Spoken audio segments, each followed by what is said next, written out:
Good morning बच्चों, कैसे हो? अच्छे होंगे और सवालों का अभ्यास कर रहे होंगे बराबर। चलिए, आज हम काइनेमेटिक्स का आखिरी आर्टिकल 1D मोशन का लास्ट आर्टिकल शुरू करने जा रहे हैं बच्चों। Relative motion most important article इसलिए बोला जाता है इसको क्योंकि एक तो सवाल डायरेक्ट आते हैं बच्चों इस पर, दूसरी बात कि इस आर्टिकल से हम बहुत बड़े बड़े सवालों को छोटा करके भी सॉल्व कर सकते थे। चलिए, बातें होंगी काफी, पर पहले हम समझेंगे रिलेटिव मोशन होता क्या है। टॉपिक का नाम डाल लीजिए सब, रिलेटिव मोशन।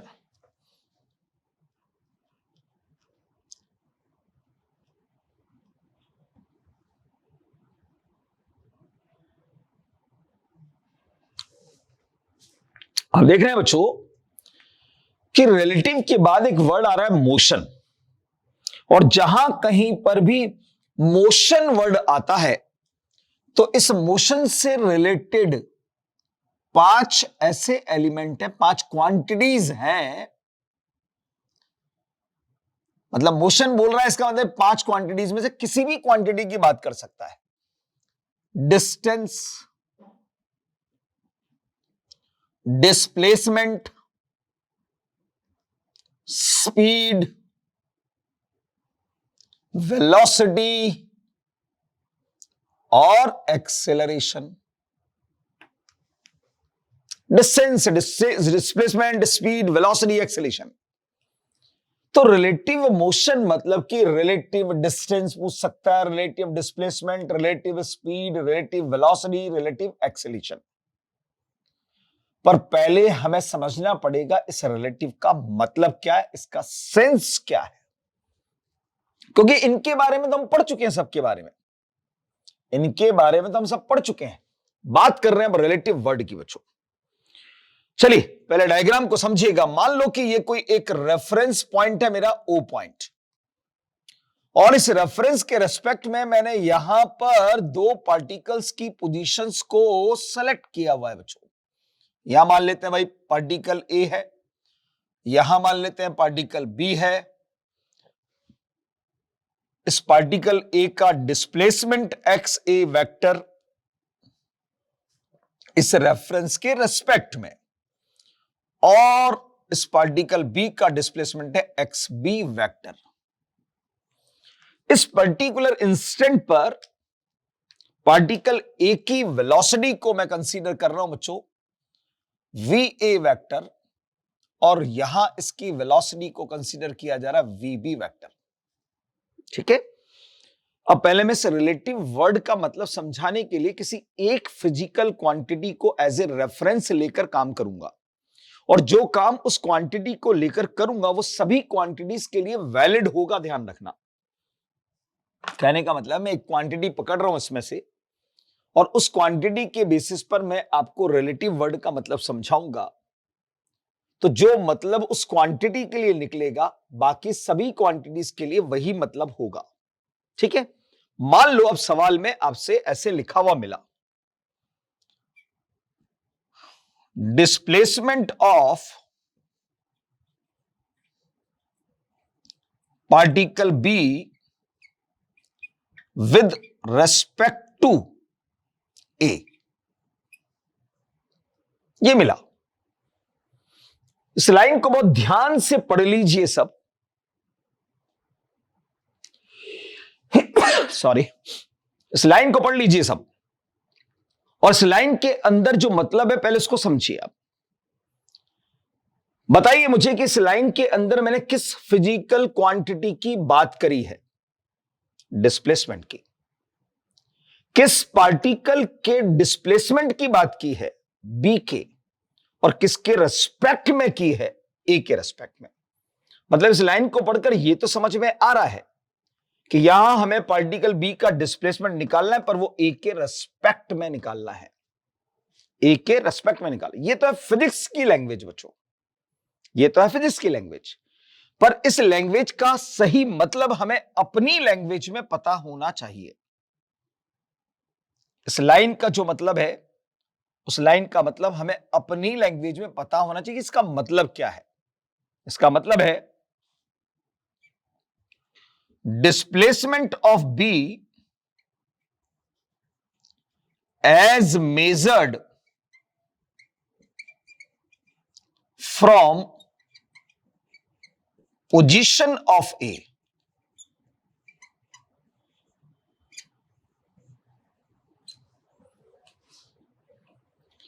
बी का डिस्प्लेसमेंट बताओ, पर बताना कहां से? पार्टिकल ए की पोजीशन से बताना है, क्योंकि जो रेफरेंस बना है उसकी पोजीशन से आपको दूसरे पार्टिकल के लिए वो फिजिकल क्वांटिटी कैलकुलेट करनी होगी। तो पार्टिकल ए की पोजीशन पर आ जाओ भाई, ये रही, और यहां से पार्टिकल बी का डिस्प्लेसमेंट पढ़ लीजिए आप। बताओ कितना होगा? ए की पोजीशन से बी का डिस्प्लेसमेंट पढ़ो, कितना होगा? आप कहोगे sir x b minus x a. जी नहीं, x b vector minus x a vector. Displacement है भाई, डिस्प्लेसमेंट। डिस्प्लेसमेंट वेक्टर क्वांटिटी है, ठीक है। तो कितना आया बच्चों? ए की पोजीशन से बी का displacement x b vector minus x a vector. अब ये जो फिजिक्स की लैंग्वेज लिखी हुई है, इसको मैं मैथमेटिकल फॉर्म में लिख रहा हूं। क्या निकालना है? Displacement x vector. किसका निकालना है? बी का निकालना है। किसके रेस्पेक्ट में निकालना है? ए के रेस्पेक्ट में। जो भी रेस्पेक्ट बनेगा वो बाद में लिखा जाएगा, ठीक है। जो भी रेस्पेक्ट बनेगा वो बाद में लिखा जाएगा, जिसका निकालना है वो पहले लिखा जाएगा।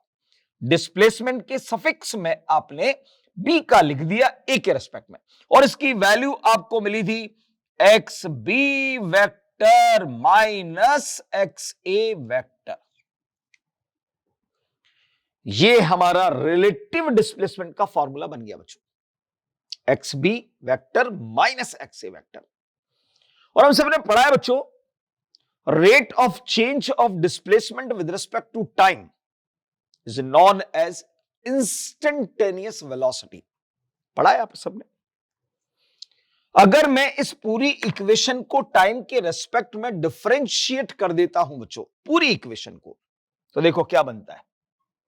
D x b a vector upon d t बराबर d x b vector upon d t minus d x a vector upon d T.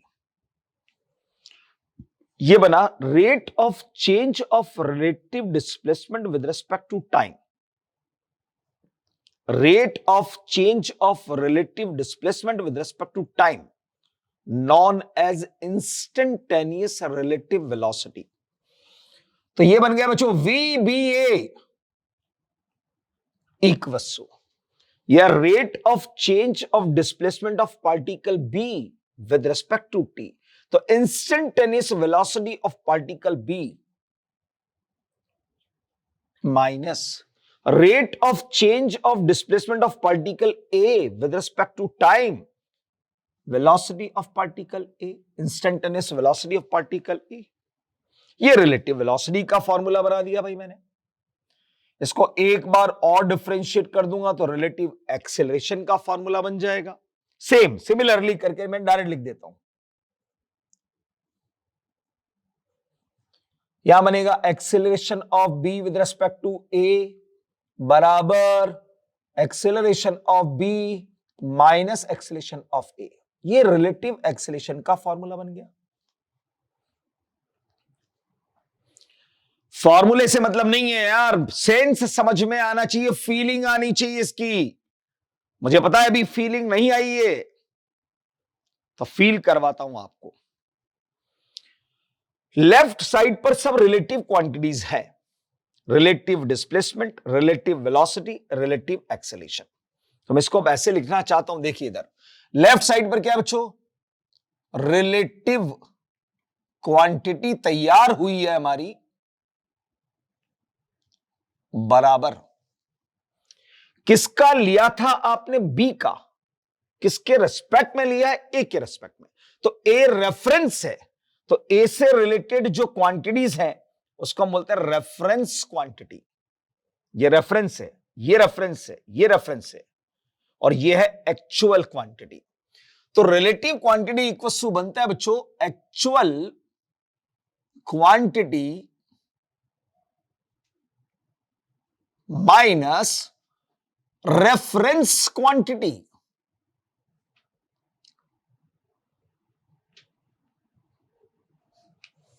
Quantity word तो हटा दो, तो सिंपल वर्ड का मतलब निकलता है अपने पास में कि रिलेटिव का सही मतलब क्या है। मैं फील करवाऊंगा अभी आपको इसको। रिलेटिव का मतलब होता है एक्चुअल माइनस रेफरेंस। ये रिलेटिव का मतलब बच्चों कि जब भी रिलेटिव चाहिए तो एक्चुअल माइनस रेफरेंस ही करना पड़ेगा। पर ये नेगेटिव साइन का क्या सिग्निफिकेंट है यहां पर, ये हमें समझना पड़ेगा।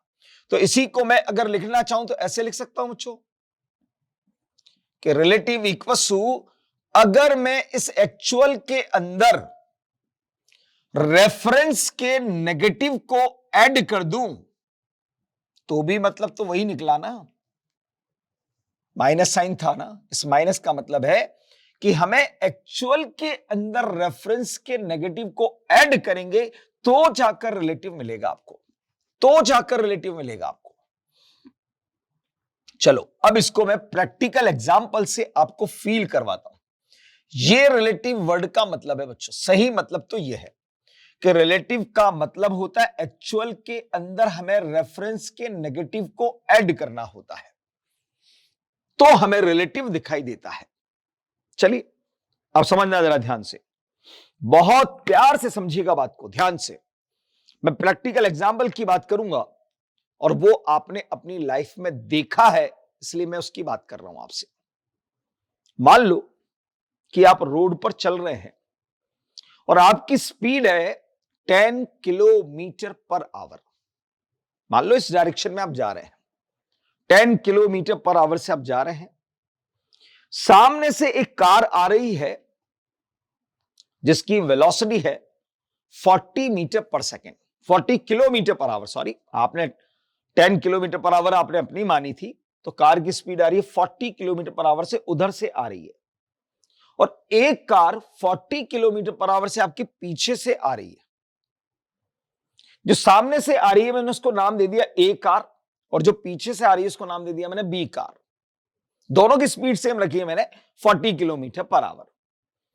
चलते चलते आपने दोनों कारों को ऑब्जर्व किया, चलते चलते आपने दोनों कारों को ऑब्जर्व किया। आप रुके हुए नहीं है, ध्यान रखना, आप चल रहे हो, ठीक है। और चलते चलते आपने दोनों कारों के मोशन को ऑब्जर्व किया है। तो आपने प्रैक्टिकली फील करा होगा बच्चों कि जो व्हीकल सामने से हमारे आता है वो हमें बहुत तेजी से चलता हुआ दिखाई देता है, दिखाई देता है। और जो व्हीकल हमारी ही डायरेक्शन में जा रहा होता है वो हमें स्लो चलते हुए दिखता है। ये तो सबने फील किया होगा भाई कि सामने से जो व्हीकल आता है वो ऐसा लगता है जैसे हमारी छाती पे ही चढ़ जाएगा आकर, एकदम तेजी से आता हुआ दिखाई देता है। और जो हमारी ही डायरेक्शन में जा रहा होता है वो हमें स्लो चलता हुआ दिखाई देता है। जबकि दोनों कार की स्पीड सेम थी 40 किलोमीटर पर आवर, तो एक कार हमें तेजी से क्यों आती हुई दिखाई दी और दूसरी कार हमें स्लो जाती हुई क्यों दिखाई दी? इस रिलेटिव कंसेप्ट की वजह से ऐसा होता है बच्चों, क्योंकि कार को ऑब्जर्व करने वाले हम, तो हमें रेफरेंस ध्यान से समझिएगा बात को कि सामने से आती हुई कार आपको फास्ट क्यों दिखाई दे रही है, उसका रीजन समझा रहा हूं। ये कार की वेलोसिटी 40 किलोमीटर पर आवर जो एक्चुअल है, 40 किलोमीटर पर आवर एक्चुअल है, और मैं चल रहा हूं इधर की तरफ 10 किलोमीटर पर आवर से, ये मेरी रेफरेंस है और आप इसको ऑब्जर्व कर रहे हो। तो जब आप इसको ऑब्जर्व करेंगे तो रेफरेंस का नेगेटिव किधर होगा? ये अगर इधर है तो रेफरेंस का नेगेटिव इधर होगा, अपोजिट में होगा ना भाई। तो इस रेफरेंस के नेगेटिव को आप लीजिए और इसमें ऐड कर दीजिए, तो 40 की जगह पर ये 50 से दिखाई देगी आपको, 40 की जगह 50 से दिखाई देगी। एक्चुअल में 40 से चल रही है, पर आपको दिखाई दे रही है 50 किलोमीटर पर आवर से आती हुई। पर जो आपकी ही डायरेक्शन में जा रही है वो स्लो क्यों दिख रही है आपको? आप जा रहे हो 10 किलोमीटर पर आवर से, वो जा रही है 40 किलोमीटर पर आवर से। आपने इसको ऑब्जर्व किया, आपने इसको ऑब्जर्व किया, तो आप है रेफरेंस, तो रेफरेंस का नेगेटिव लो मतलब इसके अपोजिट में, ये अपोजिट में 10, ये कार 40 से, तो रेफरेंस के नेगेटिव को जब आप इसमें ऐड करोगे तो ये हो जाएगी 30 से, ये हो जाएगी 30 किलोमीटर पर आवर से। तो एक्चुअल में 40 पर दिख के आ रहा है 30 से, तो स्लो ही दिखी ना यार। सामने से आती हुई कार फास्ट दिखी और हमारी डायरेक्शन में जाने वाली कार हमें स्लो नजर आई। रीजन रेफरेंस की वजह से सब गड़बड़ हो रहा है। रेफरेंस मोशन में है, अगर हम खड़े हुए होते ना तो ये भी हमें 40 से आती हुई दिखाई देती, ये भी 40 से आती हुई दिखाई देती, क्योंकि रेफरेंस रेस्ट में है। अगर रेफरेंस रेस्ट में है, if reference is at rest, तो रिलेटिव जो होगा बच्चों वो एक्चुअल के बराबर ही होगा। ये 0 कर दीजिए, तो रिलेटिव एक्चुअल के बराबर ही होगा। अगर आप ऑब्जर्वर हैं और आप अगर रेस्ट के अंदर हैं, तो आपको दुनिया की हर चीज जो एक्चुअल से चल रही है वो भी रिलेटिव दिखाई दे रही है, और एक्चुअल की जितनी वैल्यू है उतनी ही रिलेटिव में आपको दिखाई दे रही है। सब गड़बड़ होता है आपके चलने से, आपके चलने से गड़बड़ होती है। रेफरेंस जब जब मोशन में आएगा तब तब आपको रिलेटिव ये दिखाई देगा कि एक्चुअल के अंदर आपको रेफरेंस के नेगेटिव को ऐड करना पड़ेगा। वो हो सकता है वैल्यू को बढ़ा दे और हो सकता है वैल्यू को घटा दे। तो यह है रिलेटिव का सही मतलब। अब सवाल में यही ध्यान से पढ़ना होता है कि रेफरेंस रेस्ट में है कि रेफरेंस मोशन के अंदर है। ठीक है, तो ये रिलेटिव का मतलब मैंने आपको समझाया। अब ये रिलेटिव का मतलब सभी क्वांटिटीज के लिए, ऐसा नहीं कि मैंने आपको कार का एग्जांपल दिया स्पीड वाला तो आपने रिलेटिव स्पीड का मतलब समझ लिया, नहीं, ये सभी क्वांटिटीज के लिए यही एप्लीकेबल है।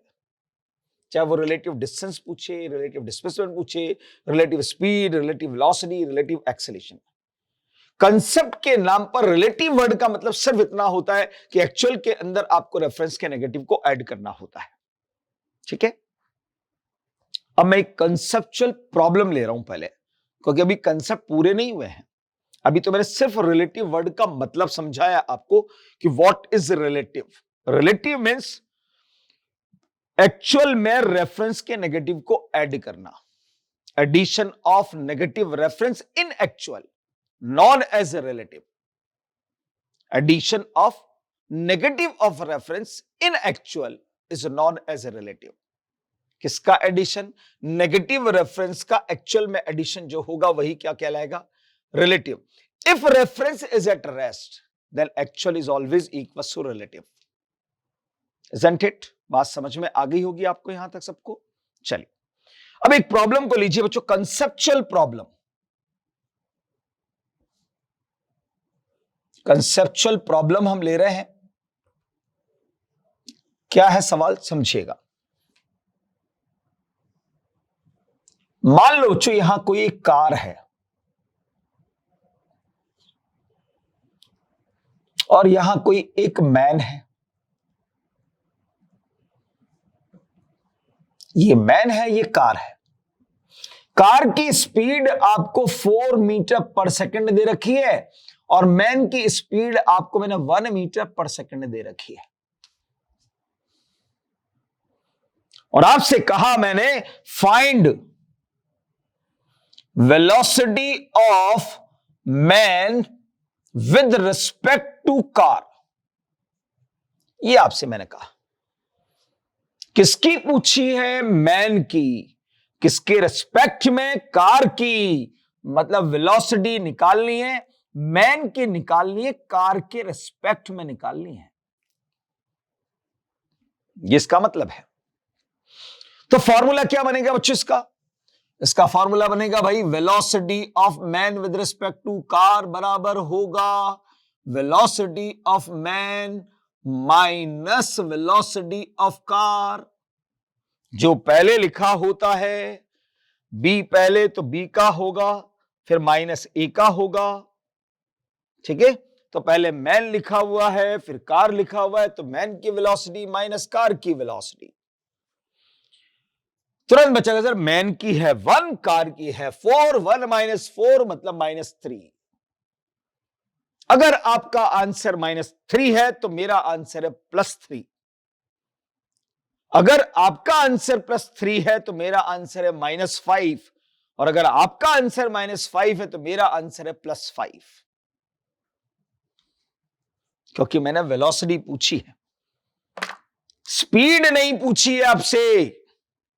वेलोसिटी वेक्टर है, तो मैंने अभी तक आपको यह तो बताया ही नहीं ना, कौन किधर जा रहा है, कौन किधर जा रहा है मैंने नहीं बताया अभी आपको, वो बताना बाकी है भाई। इससे पहले आंसर कैसे दे रहे हो आप? तो सुनिए ध्यान से, इस कंसेप्चुअल क्वेश्चन में दो बातें समझ में आएंगी, एक डायरेक्शन कंसेप्ट और एक मैग्नीट्यूड कंसेप्ट। दोनों आपको बताने जा रहा हूं, ध्यान से देख लीजिएगा। स्ट्रेट लाइन पाथ पर डायरेक्शन के सिर्फ दो ही कंसेप्ट हो सकते हैं। स्ट्रेट लाइन पाथ पर डायरेक्शन के सिर्फ दो ही कंसेप्ट हो सकते हैं, आइदर इन सेम डायरेक्शन और इन अपोजिट डायरेक्शन। हो सकता है कि ये दोनों सेम डायरेक्शन में जा रहे हो, राइट साइड पर भी जा सकते हैं, लेफ्ट साइड पर भी जा सकते हैं। सेम डायरेक्शन कंसेप्ट मतलब, डायरेक्शन कंसेप्ट में अगर देखें अपन, तो कार अगर इधर जा रही है तो मैन इधर जा रहा है, दोनों सेम डायरेक्शन में। या यह भी हो सकता है कार इधर जा रही है, मैन भी इधर ही जा रहा हो। Right side direction concept, left side direction concept, पर है दोनों सेम डायरेक्शन कंसेप्ट। तीसरा, अपोजिट डायरेक्शन कंसेप्ट, हो सकता है दोनों टुवर्ड्स ईच अदर हो, और हो सकता है दोनों अवे फ्रॉम ईच अदर हो। अपोजिट में भाई, तो हो सकता है दोनों एक दूसरे की तरफ आ रहे हो, या हो सकता है दोनों एक दूसरे से दूर जा रहे हो। तो स्ट्रेट लाइन पाथ पर सिर्फ दो ही कंसेप्ट बनते हैं डायरेक्शन के, सेम डायरेक्शन और अपोजिट डायरेक्शन।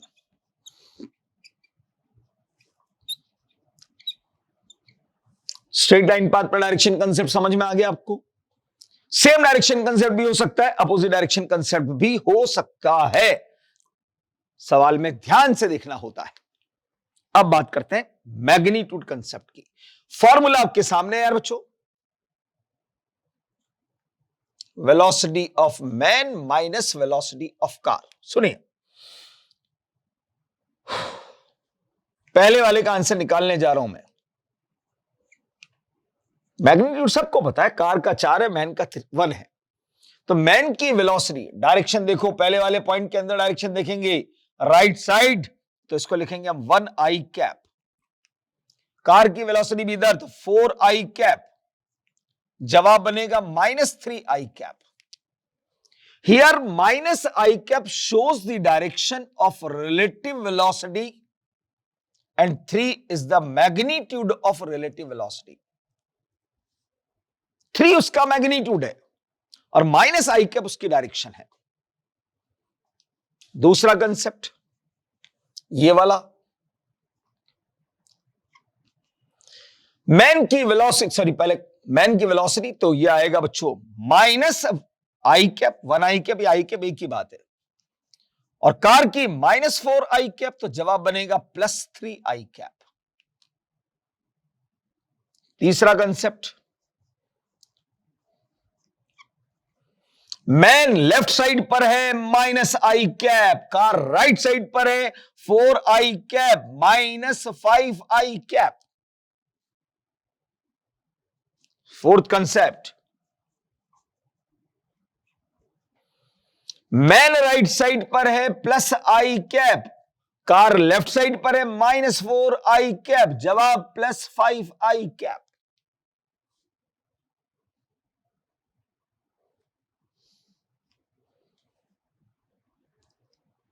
क्या कंसेप्ट समझ में आया मैग्नीट्यूड का? ध्यान से देखो, पहला और दूसरा कंसेप्ट सेम डायरेक्शन का था बच्चों। तो अब ध्यान से देखो, पहले कंसेप्ट में रिलेटिव वेलोसिटी का मैग्नीट्यूड कितना है 3, और दूसरे कंसेप्ट में भी वेलोसिटी का मैग्नीट्यूड कितना है 3। सेम डायरेक्शन कंसेप्ट में दोनों में मैग्नीट्यूड सेम आ रहा है, और 3 कब आ सकता है? इन दोनों स्पीड के डिफरेंस से 3 आ सकता है। यानी यहां से एक कंसेप्ट मिला कि when two particles, two objects, two bodies are move in same direction with their uniform speeds, अपनी अपनी यूनिफॉर्म स्पीड से सेम डायरेक्शन में जा रहे हो, तो then magnitude of their relative velocity, magnitude of their relative velocity is always equals to difference of their speeds। जब दो बॉडी, दो ऑब्जेक्ट, दो पार्टिकल्स सेम डायरेक्शन में अपनी अपनी यूनिफॉर्म स्पीड से चल रहे हो, तो रिलेटिव वेलोसिटी का मैग्नीट्यूड दोनों की स्पीड के डिफरेंस के बराबर होता है। इन दोनों से यह कंसेप्ट समझ में आया। 3 या 4 से देखो, अपोजिट डायरेक्शन का कंसेप्ट है, और दोनों ही कंडीशन में रिलेटिव वेलोसिटी का मैग्नीट्यूड यहां 5, यहां पर भी 5 तभी आ सकता है जब दोनों की स्पीड का सम कर दोगे आप। यानी दूसरा कंसेप्ट मिला है आपको यहां पर कि when two particles are move in opposite direction with their uniform speeds, दो पार्टिकल्स, दो ऑब्जेक्ट्स, दो बॉडीज अपोजिट डायरेक्शन में, आइदर टुवर्ड्स ईच अदर और away from each other, opposite का मतलब यही होता है भाई, अपोजिट डायरेक्शन में अगर है, अपनी अपनी यूनिफॉर्म स्पीड से चल रहे हैं, then magnitude of their relative velocity, magnitude of their relative velocity is always equals to sum of their speeds. समझ में आ गया? इस कंसेप्चुअल प्रॉब्लम ने हमें जो कंसेप्ट सिखाया वो डायरेक्शन कंसेप्ट सिखाया और मैग्नीट्यूड कंसेप्ट सिखाया। डायरेक्शन कंसेप्ट कहता है कि स्ट्रेट लाइन पाथ पर केवल 2 ही डायरेक्शन हो सकती है, या तो सेम डायरेक्शन की होगी या अपोजिट डायरेक्शन की होगी। मैग्नीट्यूड कंसेप्ट बताता है कि अगर दोनों ऑब्जेक्ट सेम डायरेक्शन में जा रहे हो अपनी अपनी स्पीड से, तो रिलेटिव वेलोसिटी का मैग्नीट्यूड होता है दोनों की स्पीड का डिफरेंस, दोनों की स्पीड का डिफरेंस। और दोनों अगर अपोजिट डायरेक्शन में जा रहे हो, तो रिलेटिव वेलोसिटी का मैग्नीट्यूड आता है दोनों की स्पीड का सम। समझ में आ गया? रिलेटिव वर्ड का मतलब समझाया, उसका एक ही मतलब है एक्चुअल के अंदर रेफरेंस के नेगेटिव को ऐड करना, और कंसेप्चुअल प्रॉब्लम ने 2 बातों को समझाया। तो इनको अपन नोट डाउन कर लेते हैं, दोनों बातों को। चलिए करते हैं नोट डाउन। चलिए तो कंसेप्चुअल क्वेश्चन से हमें जो कंसेप्ट नजर आए, उससे पहला कंसेप्ट आपको क्या मिला? कंसेप्ट 1। डायग्राम से बात को समझा रहा हूं। दो पार्टिकल्स सेम डायरेक्शन के अंदर हो, कंसेप्ट मिला यहां से 4, सेम डायरेक्शन, सेम डायरेक्शन का कंसेप्ट मिला बच्चों यहां से। मान लो ये पार्टिकल ए की स्पीड है, ये पार्टिकल बी की स्पीड है। कोई जरूरी नहीं है कि दोनों एक डायरेक्शन में राइट साइड पर ही हो, लेफ्ट साइड में भी हो सकते हैं। तो आपसे यहां पर रिलेटिव वेलोसिटी का मैग्नीट्यूड पूछा जा रहा है। ए का बी के रेस्पेक्ट में पूछे या बी का ए के रेस्पेक्ट में पूछे, किसी का भी किसी के रेस्पेक्ट में पूछे, दोनों का मतलब ही है सेम डायरेक्शन, तो स्पीड का डिफरेंस आपको लेना होगा। चाहे मैं ए का बी के रेस्पेक्ट में पूछूं या बी का ए के रेस्पेक्ट में, वेलोसिटी का मैग्नीट्यूड, ध्यान रखना डायरेक्शन नहीं है इसके अंदर, इसमें सिर्फ मैग्नीट्यूड की बात हो रही है। ठीक है, डायरेक्शन कंसेप्ट तो आपको बता दिया मैंने, वेक्टर फॉर्म में करेंगे तो विद डायरेक्शन आपको आंसर मिल जाएगा, पर हमें मैग्नीट्यूड की ज्यादा जरूरत पड़ती है, इसलिए मैंने मैग्नीट्यूड के बारे में बताया आपको। तो सेम डायरेक्शन के अंदर अगर दो पार्टिकल्स मूव करें अपनी अपनी स्पीड से, तो रिलेटिव वेलोसिटी का मैग्नीट्यूड दोनों की स्पीड के डिफरेंस के बराबर मिलेगा। ये डिफरेंस का साइन है। तो हमेशा VA माइनस VB मत कर देना, जो बड़ा हो उसमें से छोटे वाले को सबट्रैक्ट करना, चाहे मैं A का B के रेस्पेक्ट में पूछूं या B का A के रेस्पेक्ट में पूछूं, आपको तो दोनों के स्पीड का डिफरेंस ले लेना है, क्योंकि स्पीड हमेशा पॉजिटिव होती है भाई, ठीक है। तो वो पॉजिटिव तभी आएगा जब बड़े वाले में से छोटे वाले को सबट्रैक्ट करोगे आप। क्लियर? ये कंसेप्ट नंबर 1 मिला। कंसेप्ट नंबर 2 देखो, concept 2 for opposite direction, for opposite direction, दोनों एक दूसरे की तरफ हो, टुवर्ड्स ईच अदर या फिर away from each other. VA VB VA VB, तो रिलेटिव वेलोसिटी का मैग्नीट्यूड चाहे मैं A का B के रेस्पेक्ट में पूछूं आपसे या B का A के रेस्पेक्ट में पूछूं आपसे, दोनों की स्पीड का सम कर देना है आपको, दोनों की स्पीड का सम। ये दो कंसेप्ट मैग्नीट्यूड के आपको मिले। अच्छा, अब ऐसा नहीं कि मैं सिर्फ रिलेटिव वेलोसिटी के मैग्नीट्यूड की बात कर रहा हूं, रिलेटिव डिस्प्लेसमेंट का मैग्नीट्यूड भी दोनों के डिस्प्लेसमेंट का डिफरेंस। रिलेटिव वेलोसिटी की जगह पर डिस्प्लेसमेंट अगर हो रिलेटिव डिस्प्लेसमेंट, तो दोनों के डिस्प्लेसमेंट का सम, अपोजिट में है तो सम, सेम डायरेक्शन में तो डिफरेंस। एक्सेलेरेशन, रिलेटिव एक्सेलेरेशन का मैग्नीट्यूड, दोनों के एक्सेलेरेशन का डिफरेंस, सेम डायरेक्शन में अगर है तो। अपोजिट में है तो रिलेटिव वेलोसिटी का मैग्नीट्यूड मतलब रिलेटिव एक्सेलेरेशन का मैग्नीट्यूड, तो दोनों के एक्सेलेरेशन के मैग्नीट्यूड का सम। मतलब मैं एक क्वांटिटी के बेसिस पर कंसेप्ट को डिलीवर कर रहा हूं, ये सभी कंसेप्ट सभी क्वांटिटीज के लिए एप्लीकेबल है, ध्यान रखना। Clear?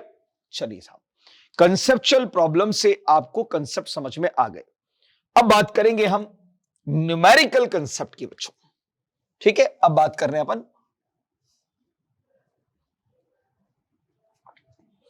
Numerical concept.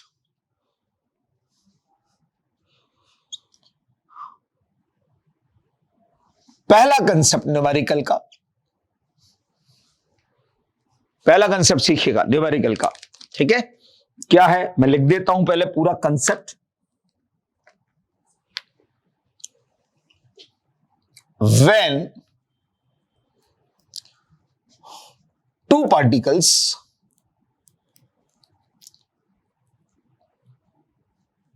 are move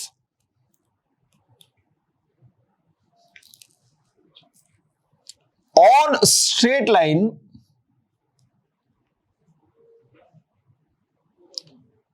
with their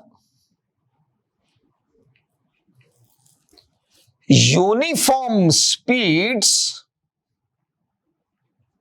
uniform या कांस्टेंट स्पीड एक ही बात है।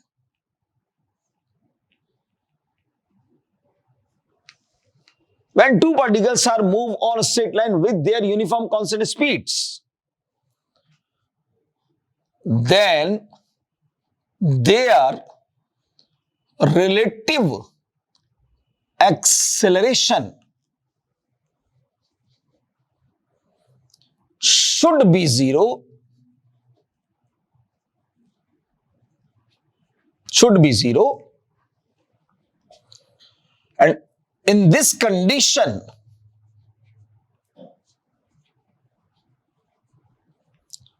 we apply, क्या अप्लाई करना है समझिए, जो पहले बोला है उसको समझ तो लो। यहां बोला गया है बच्चों कि दो पार्टिकल्स स्ट्रेट लाइन पर, मान लो ये पार्टिकल ए है, ये पार्टिकल बी है, ऐसे स्ट्रेट लाइन पर सेम डायरेक्शन में, अपोजिट में कहीं पर भी, क्योंकि मैंने डायरेक्शन का कोई नाम नहीं लिया है, कोई भी किधर भी कैसे भी जा सकता है इस स्ट्रेट लाइन पर जाएंगे अपनी अपनी यूनिफॉर्म स्पीड से। पार्टिकल अपनी कांस्टेंट स्पीड से, पार्टिकल भी अपनी कांस्टेंट स्पीड से। याद करो जब हमने स्पीड के टाइप्स पढ़े थे, उसमें पहला टाइप था यूनिफॉर्म कांस्टेंट स्पीड का, और वहां तीन बहुत महत्वपूर्ण बातें मैंने नोट लगवाकर लिखवाई थी आपको। पहली बात लिखवाई थी कि कोई भी पार्टिकल यूनिफॉर्म स्पीड से अगर मूव करता है तो उसका एक्सेलरेशन मे और मे नॉट बी जीरो। दूसरी बात बताई थी क्योंकि वो पाथ इंडिपेंडेंट स्टेटमेंट था। दूसरी बात लिखवाई थी आपको कि पार्टिकल अगर स्ट्रेट लाइन पाथ पर यूनिफॉर्म स्पीड से चलता है तो एक्सेलरेशन मस्ट बी जीरो। और तीसरी बात बताई थी कि अगर पार्टिकल सर्कुलर पाथ पर यूनिफॉर्म स्पीड से जाएगा तो सेंट्रीपिटल एक्सेलरेशन की फॉर्म में एक्सेलरेशन प्रेजेंट होगा। यहां पार्टिकल यूनिफॉर्म स्पीड से स्ट्रेट लाइन पाथ पर जा रहा है तो पार्टिकल ए का एक्सेलरेशन भी जीरो होगा, पार्टिकल बी का एक्सेलरेशन भी जीरो होगा। अब ध्यान से देखो, दोनों अगर सेम डायरेक्शन में जा रहे होते तो दोनों का relative acceleration zero minus zero zero ही आता, और दोनों अगर अपोजिट में भी जा रहे होते तो दोनों के एक्सेलरेशन का सम आता, जीरो प्लस जीरो भी जीरो ही होता। तो हियर रिलेटिव एक्सेलरेशन जो होगा वो जीरो होगा, रिलेटिव एक्सेलरेशन जीरो होगा। और जब भी रिलेटिव एक्सेलरेशन जीरो हो, when a relative equals to zero, then we apply, तब हमें अप्लाई करना होता है v relative equals to d relative upon time. Formula वही है, जाना पहचाना सा फॉर्मूला है आपका। ध्यान से देखो, velocity equals to displacement upon time, पर अगर वेलोसिटी रिलेटिव है तो डिस्प्लेसमेंट भी रिलेटिव होगा। टाइम एक इंडिपेंडेंट क्वांटिटी होती है, वो कभी भी रिलेटिव में नहीं होता है। पर ध्यान रहे, दोनों अगर सेम डायरेक्शन में होंगे तो यहां डिफरेंस लिखोगे, डी रिलेटिव की जगह पर भी डिफरेंस ही आएगा, दोनों के डिस्प्लेसमेंट का डिफरेंस। और दोनों अगर अपोजिट में हो तो दोनों की स्पीड का सम यहां आएगा और दोनों के डिस्प्लेसमेंट का सम यहां आएगा। यह कंसेप्ट तभी एप्लीकेबल होगा जब रिलेटिव एक्सेलरेशन जीरो होगा। रिलेटिव जीरो होगा तभी, तो यह सवाल की पहली लाइन में मिल जाएगा। Two trains of each of 50 meter length are running on parallel platforms with their uniform speeds. दो ट्रेन सेम लेंथ 50 मीटर की है, पैरेलल ट्रैक्स पर यानी स्ट्रेट लाइन पर अपनी अपनी यूनिफॉर्म स्पीड से चल रही है। तो स्ट्रेट लाइन पाथ पर अपनी अपनी स्पीड से चलेगी तो दोनों का एक्सेलरेशन जीरो ही होगा ना भाई। अब चाहे सेम डायरेक्शन में जाएं अपोजिट में जाएं, रिलेटिव एक्सेलरेशन जीरो ही आना है। और रिलेटिव एक्सेलरेशन जीरो, तो उस सवाल के अंदर यही कंसेप्ट लगने वाला है। आ गया पहला कंसेप्ट समझ में आपको। चलो दूसरे कंसेप्ट पर चलते हैं बच्चों। न्यूमेरिकल कंसेप्ट ही सबसे इंपॉर्टेंट है। यहां किस जगह पर क्या सवाल में कंसेप्ट अप्लाई करना है वो समझिए आप। Concept number 2, when two particles are moved on straight line in such a way that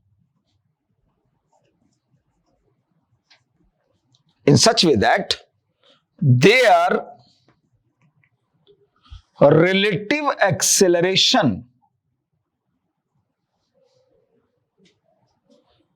is not equals to zero but constant. Relative acceleration is not equals to zero, या non zero भी कह सकता है वो, but constant. then we apply equation of motion in relative form.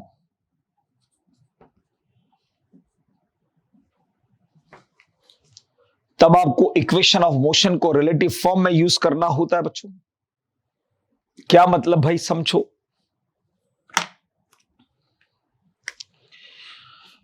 ये straight line path बनाया बच्चों ने। मान लो पार्टिकल ए इस डायरेक्शन के अंदर एक कांस्टेंट एक्सेलरेशन ए से जा रहा है, पार्टिकल बी इस डायरेक्शन के अंदर कांस्टेंट स्पीड से जा रहा है, तो पार्टिकल बी का एक्सेलरेशन तो 0 होगा, और पार्टिकल ए तो एक्सेलरेशन से जा रहा है ना, सेम डायरेक्शन में, तो दोनों के एक्सेलरेशन का डिफरेंस कितना आएगा? ए। 0 तो नहीं आया है ना, दोनों अगर अपोजिट में जाएंगे तो a प्लस 0 कितना होगा? फिर भी a ही आएगा। तो here relative acceleration is not equals to 0 but constant, but constant। 0 तो नहीं है पर कांस्टेंट हो, तो आपको इक्वेशन ऑफ मोशन को लगाना है पर रिलेटिव फॉर्म में लगाना है। कैसे? जैसे कि पहली इक्वेशन ऑफ मोशन क्या होती है? v equals to u plus a t, यही होती है ना। पर उस पहली इक्वेशन को कैसे लिखोगे आप? v relative equals to u relative plus a relative into time t।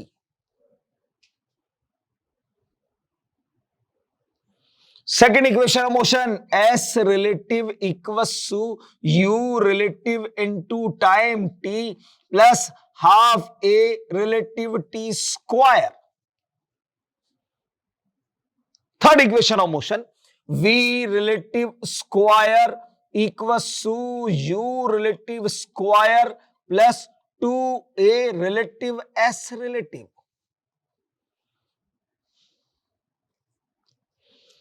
अब दोनों अगर सेम डायरेक्शन में है तो इनकी जो फाइनल वेलोसिटी बन रही होगी वो डिफरेंस में यहां आएगी, जो इनिशियल में वेलोसिटी होगी वो डिफरेंस में यहां आएगी, जो रिलेटिव एक्सेलरेशन बनेगा वो डिफरेंस में यहां आएगा। अपोजिट में होगा तो एडिशन में आएगा। ये वाला कंसेप्ट डायरेक्शन देखकर ही अप्लाई करना है। या final relative velocity same direction, तो फाइनल का डिफरेंस प्लस इनिशियल का डिफरेंस प्लस एक्सेलरेशन का डिफरेंस इनटू टाइम टी, या डिस्प्लेसमेंट का डिफरेंस, इनिशियल वेलोसिटी का डिफरेंस, एक्सेलरेशन का डिफरेंस, सेम डायरेक्शन। अपोजिट में है तो फाइनल वेलोसिटी का एडिशन, इनिशियल वेलोसिटी का एडिशन, एक्सेलरेशन का एडिशन। लगाना वही है अपने पास में, पर यह तभी लगाना है जब रिलेटिव एक्सेलरेशन 0 नहीं हो, कांस्टेंट हो, तो आपको आपको इक्वेशन ऑफ मोशन का यूज करना है। और अगर रिलेटिव एक्सेलरेशन 0 आ जाए तो फिर v relative equals to d relative upon time का कंसेप्ट लगाना है। कुल मिलाकर सवाल चाहे कैसा भी हो, सबसे पहले चेक करना है रिलेटिव एक्सेलरेशन 0 है या कांस्टेंट है। अगर रिलेटिव एक्सेलरेशन 0 है तो v relative equals to d relative upon time का कंसेप्ट, और अगर रिलेटिव एक्सेलरेशन कांस्टेंट है तो equation of motion relative form का कंसेप्ट आपको लगाना होगा। एक और कंसेप्ट है, कंसेप्ट नंबर 3। चलिए पहले वो बता देता हूं, फिर उसके बाद इस पर बेस सवालों की बारी में करूंगा। तो एक कंसेप्ट और बचा हुआ है, वो भी देखिए पहले आप। चलिए बच्चों, concept number 3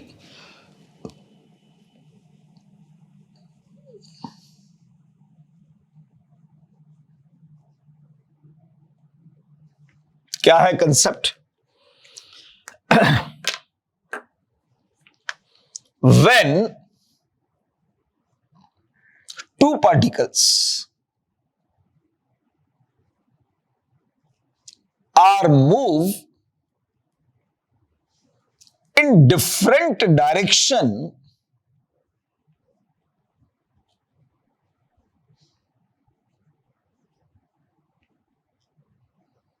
with their uniform speeds, then their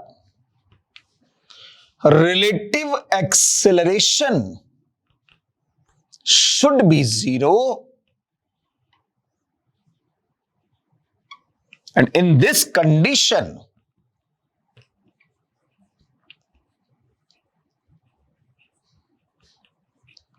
we apply,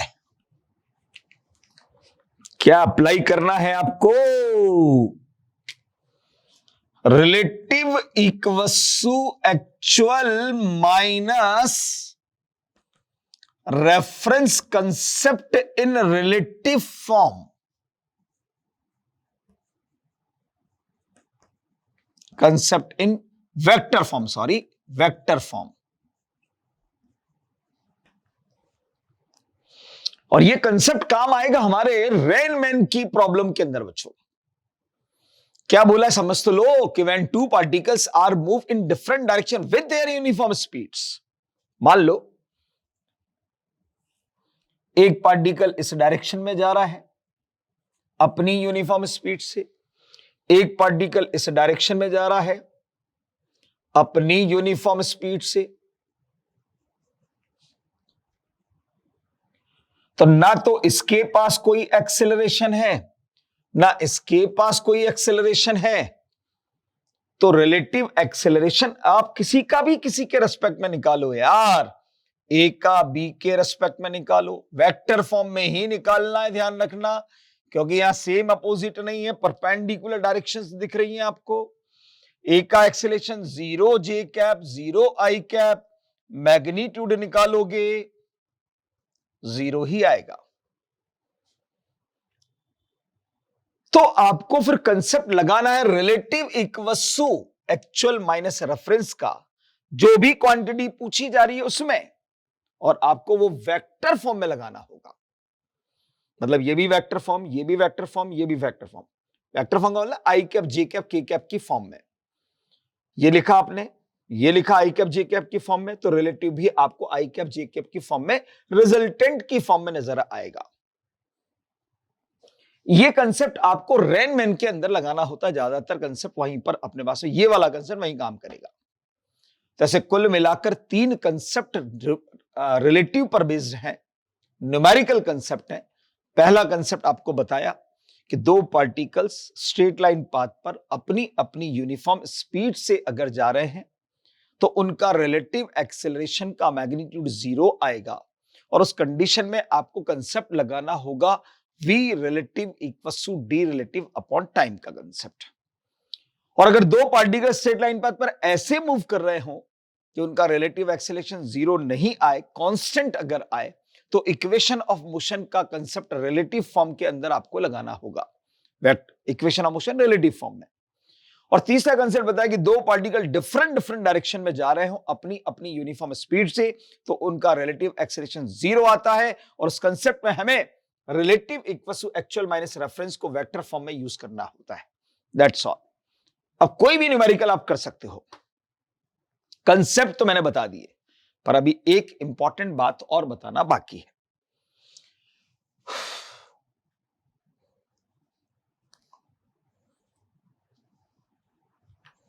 important note के थ्रू समझाऊंगा वो बात मैं आपको। मुझे ये बताओ यार बच्चों कि अगर मान लो पेपर में रिलेटिव का सवाल आया,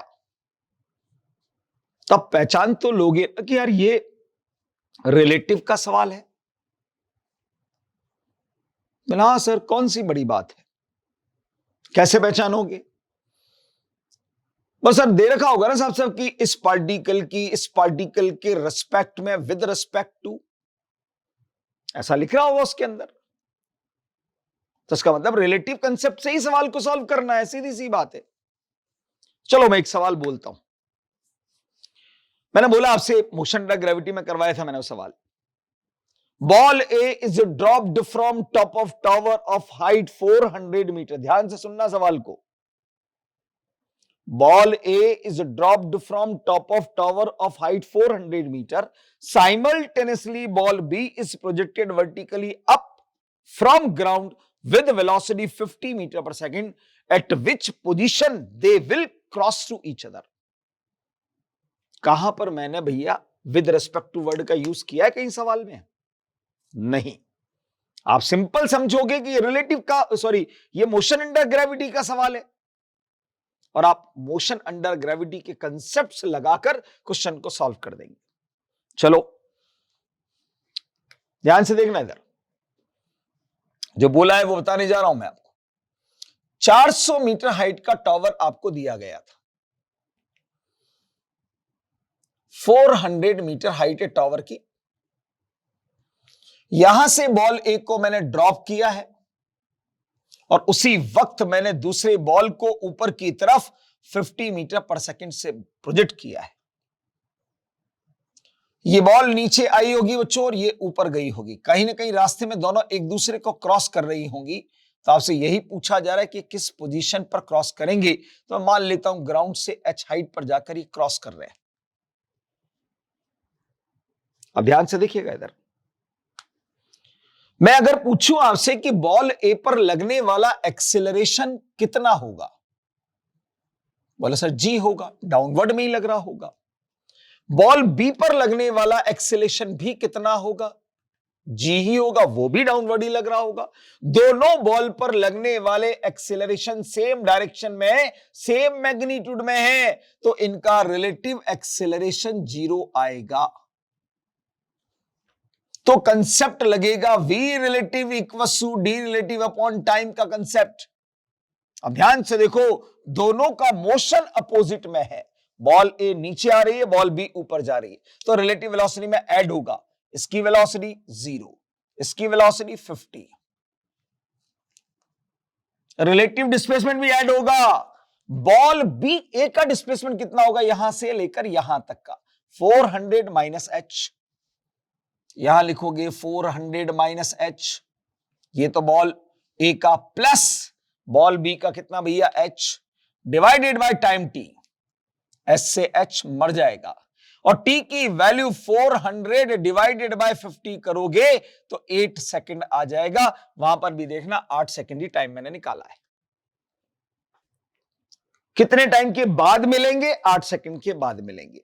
अब किस पोजीशन पर मिलेंगे, तो बॉल बी का डिस्प्लेसमेंट एच है, तो बॉल बी के लिए सीधी सीधी एक इक्वेशन बना लीजिए, h equals to u t minus half g t square. H निकालना है, यू की जगह 50 पुट करो, टी की जगह 8 सेकंड पुट करो, जी की जगह 10 पुट करो, यहां 8 पुट करो, ये 400 हो गया, ये हो जाएगा 64, ये 320 हो गया, 80 मीटर फ्रॉम ग्राउंड। ये सवाल आपने रिलेटिव से सॉल्व कर दिया बच्चों, उससे छोटा सॉल्यूशन है पर रिलेटिव कंसेप्ट पर मुझे कैसे पता चला कि ये सवाल मैं रिलेटिव से सॉल्व कर सकता हूं। तो सुनो, मुझे कैसे पता चला। बस सर इस सवाल में तो कहीं भी विद रिस्पेक्ट वगैरह तो लिखा हुआ ही नहीं था, आपको कैसे पता चल गया कि ये रिलेटिव का ही सवाल होगा। एक वर्ड आया था इसमें, simultaneously.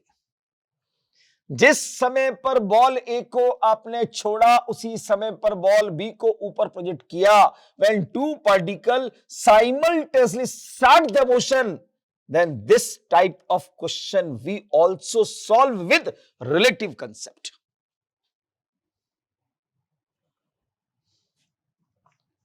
When two particles start the motion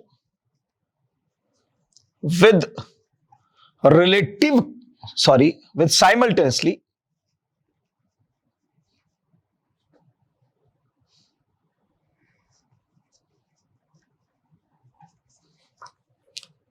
when two particles start the motion simultaneously, then we solve the problem with the help of